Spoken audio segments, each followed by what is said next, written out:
Hello guys, welcome back to a Minecraft video. I'm here with Bradley Plays and we're going to be showing off our Minecraft Fallout 276 world. This is the first week done. We started on last Friday and it's just a world about pretty much Fallout. So here at the front we have the Vault 276 itself. There's a sign that has been crumpled that used to say 276. And the vault door is very rusted, overgrown. Also says Vault 276 on it. And this is outside of the vault. There's a ton of leaves, moss in between the brick. It's been 20 years since the vault was last opened. Now let's head inside of the vault. Now on the inside, this is the main entrance room. We have some glowstone lights from the ceiling. A button to leave the vault. 2 more 276 banners. We have a railing that will lead you to the 2 doors that will lead you into the vault. The ceiling is just natural, basic dirt. Oops, kind of destroyed that. Now it's fixed, but yeah, it is pretty spacious. Now, if you go through the right doors, we'll be leading down this hallway, and here is just a janitor's room. There's nothing in there yet. But here's the main room in the vault. It's where you get to most of the other rooms. This is the first kitchen area / dining room. Have tables, cakes, That's where you'd eat in the vault. Now we have the much larger one. This is the big cafeteria of the vault. There's more tables. It's a lot larger. And that's pretty much for the top 2 cafeterias. Now in here is the overseer's office itself. This is where the overseer would do his work. We have a bulletin board, painting, and here is the desk for the overseer. And this is where he would work. In here we have a, basic room, office, not finished yet. And here's the overseer's living quarters. Have a shelf, beds. Here's the bathroom with the shower and the sink. That's just where the overseer would live. And in here, we have a secret entrance to the overseer's exit. So the chair will just retract, and you will be able to leave the vault secretly through the secret exit. Secret exit, we have a door hidden on the side of the mountain where the front vault door is. And you can also, obviously, go back in the vault. And that's all for the top floor of the vault. Now if we head down to the bottom, we have the bottom level of the vault. This is the power generator room. I forgot to put lights in it because I was using night vision. But this is where all the power from the vault is. There is some natural roof as well with the glowstone. And as well as these tubes. The tubes have quantum energy that power the vault and everything in it. It's just lava with some glass. It looks pretty cool. Also have a room in here for managing stuff. Also natural roof. And that is for the main power room at the vault so far. And if we are going to head over to the other part, we have the living quarters of the vault. They're not finished yet. There's nothing in them. But it's also pretty dark. But this is the living quarters of the vault. This is where you would obviously live if you were a resident of the vault. Kind of put too many torches, but that's besides the point. The rooms are empty for a reason. We don't have any more people. Bradley, I gave him the role of overseer because I wanted to live in the wasteland because I think it would just be cooler than living in the vault. But other than that, we have like 6 rooms for anyone. I'm a Pickle doesn't really play that much because he doesn't really build anything. But if you guys want to join and have one of those rooms, then comment your Xbox username. Now, and here's the armory. 276 banners, weapons. That's where the soldiers would armor up. And that's most of the vault for now. We just leave through this door. We're back at the front entrance. And we're going to leave the vault now. Press the button. And we're back out of the vault. So at the outside of the vault, we also have a campsite here that I made for a, survivor in the wasteland. Just a tent, crafting table, lantern, cooking station, and some security fences that are pretty broken, actually. There's bed in there, sleeping pad. And if we're going to head over to here, just mostly trees and stuff. But if you go out here all the way, there is actually a Fat Man nuke. This is a really large nuke, and the story behind it is this nuke failed to detonate. There's a ton of other nukes that did go off, but if this Fat Man nuke went off, everything, all the houses, the campsite would be destroyed, and the only thing left standing is the vault. But the other nukes went off, still did a ton of damage, but they didn't get rid of everything completely. But this nuke would have done that. Everything would have been gone, except for the vault. There would literally be nothing left for a very long range of like 600 miles.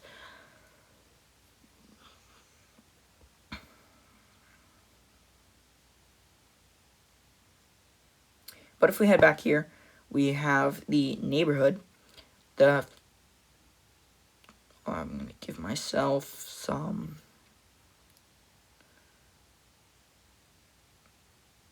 invisibility.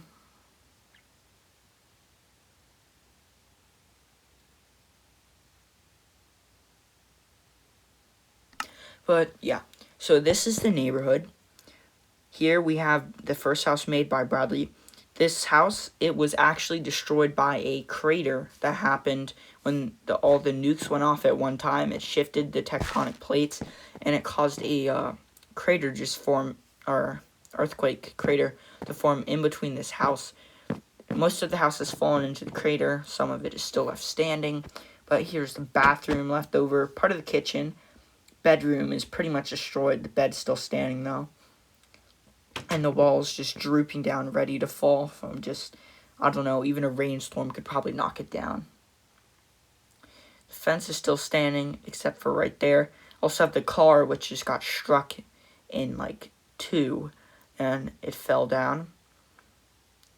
Driveway, another car at the front, still parked. Still in pretty nice condition, other than it doesn't start and it's all rusted. Here's the second house. Bradley also made this one. This one is flooded, completely flooded. A car has also crashed into it in the panic. There's a ton of water. Pretty much most of the house is just gone to the lake, just spilled out into the water. The house is crumbling. There's a ton of the walls in the lake. It's just crazy. The roof is also drooped in. So this house really went through a lot when the bombs dropped. And from 20 years of, erosion from water. And if you go through here, open the door, we have a bedroom with some desks and chairs. And in here, we go to the bathroom, I believe. Then another room in the front. And that is pretty much all of this house. It's been very heavily destroyed. And also, back here, we have Siren Head. If you watch my recent video, Siren Head Horror Story, the story behind this in this game, we've pretty much just been obsessed with Siren Head because he's really cool. You should check it out. So, in this world, every video we're going to make, we're going to hide Siren Head in a different area. And we're going to have a storyline for just Siren Head. He's going to affect some buildings. He's going to be a big part of this world. But that's his first location in the woods. We're going to move him every video, though. Here's the house I made. It's a yellow one-story. Front door's knocked down. The roof is crumbling. Windows crashed. It's been flooded. We got 3 rusty stoves. The roof has fallen and another person has actually crashed a car into the house. That was the first car built in the world. But we also have the bedroom still intact. And the guy who drove the car, his dead body is actually in the floor. So, you can see him. And that is pretty much this house. If you head to the back, we also do have a old swimming pool. And the back door is also knocked down completely off the hinges. And yeah, it's all dried up, barely any water.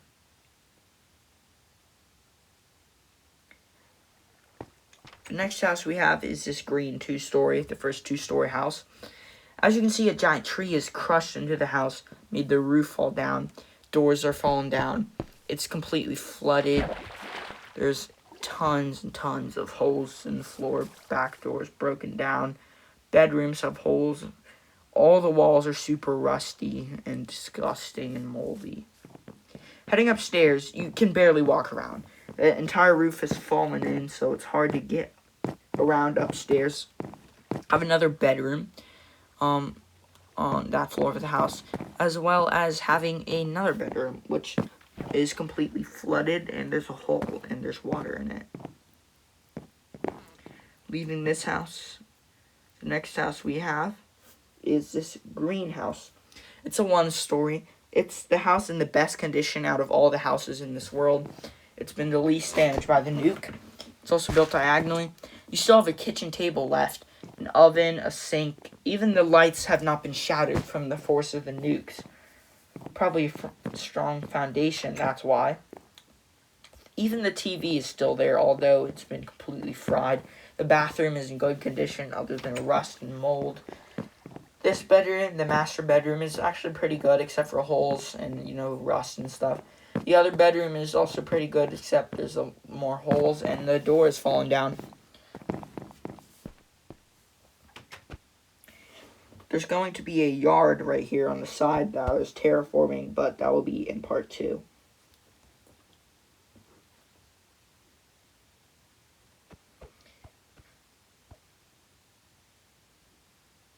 The next house we have is Bradley's yellow house. So the story behind it is the tectonic plates shoved the back of the house upwards, and that's why the roof is all like this. It's also very flooded. And the shape of the hill is what we built it on, or what he built it on. And the hill crashed into the back, lifting it up off the ground. And yeah, it is very, very destroyed, yellow, rusty. It's really messed up and flooded.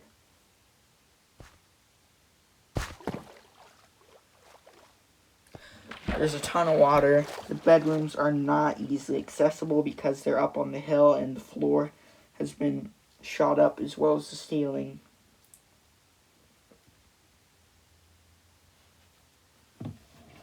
Next, we have my base in this world. And my base in this world is where I will be staying because I live in the wasteland.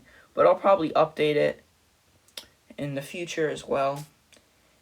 And it's pretty simple. I have a water purifier outside and a power generator. It's where you purify the water. It is rusty because it's been there for like 20 years in this game world timeline. I also have a power generator. It's probably pretty dead by now. Tons of vines covering the base and everything.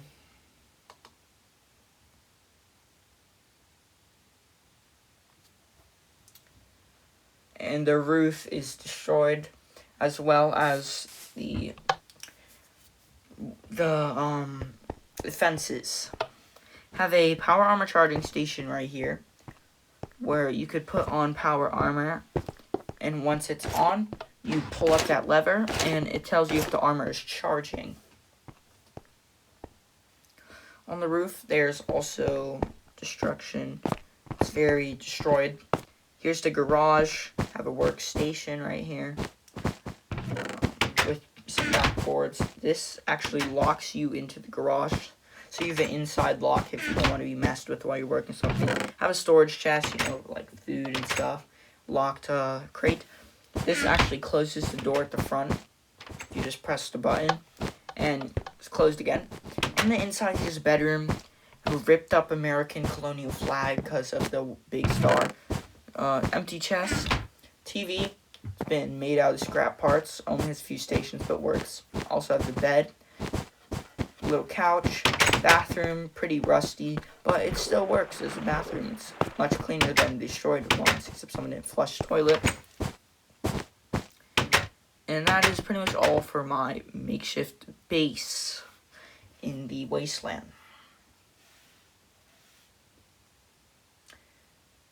And that is most of the world for now. Pretty much covered everything. We do have plans to extend it in the future, do a lot more things with it. Also have this custom tree that I made next to the yellow house. Skid marks on the road from those destroyed cars. And that is pretty much all for this Fallout world. Here's another look at the vault.